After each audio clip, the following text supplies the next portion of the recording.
Thanks for listening to our daily Bible reading lesson. Lesson today is when life's not fair, trust in God. It's not fair. Why did they treat me that way? I haven't done anything wrong. That's pretty well a common plea throughout our life because a lot of people do bad things and not for a just cause.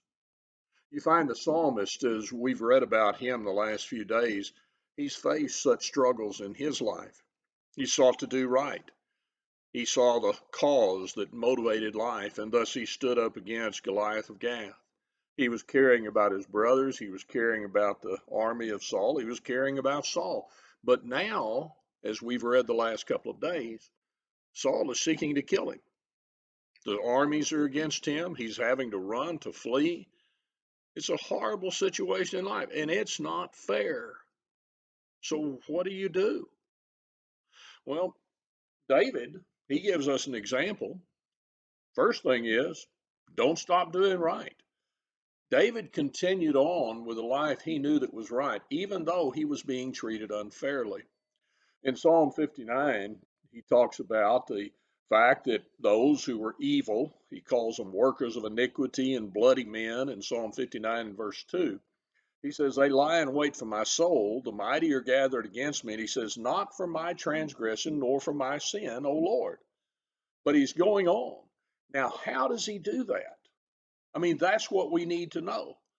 And the answer is whenever life's not fair, trust in God. You see, David looked, and this psalm, as are many of the psalms, and as his life shows, he was seeking God. He says, deliver me. He talks about the power of God. He knows that God will stand against the evil. But more than that, you look towards the end of Psalm 59, and he says, I will sing of thy power. I will sing aloud of the mercy in the morning. Thou hast been my defense, my refuge in the day of trouble. Unto thee, O Lord, O my strength, will I sing. For God is my defense and the God of my mercy. How many times do we see people give up? And the real reason is they don't think God can do what he says. But God has told us that all things will work together for good. He won't allow us to be tempted above that we're able to bear, but he'll provide a way of escape. He said, I'll never leave thee nor forsake thee. We can do, live, be what God says. Life's not fair, but it must not stop us. Just like the Apostle Paul in Philippians, the 4th chapter. No matter what it is that came upon him, in verse 11, he says, I've learned to be content. Why was that? In verse 13, he says, I can do all things through Christ, which strengtheneth me.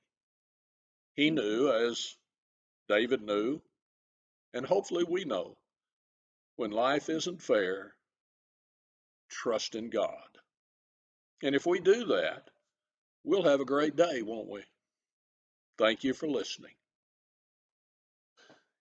Thank you again for joining us in this Bible study. We remind you, if you'd like to follow along in our daily Bible reading, the link below in the description of this video will give you the PDF so you can read right along with us. If you have any other questions or if you'd like information on a Bible study, contact us with the information provided on the screen before you.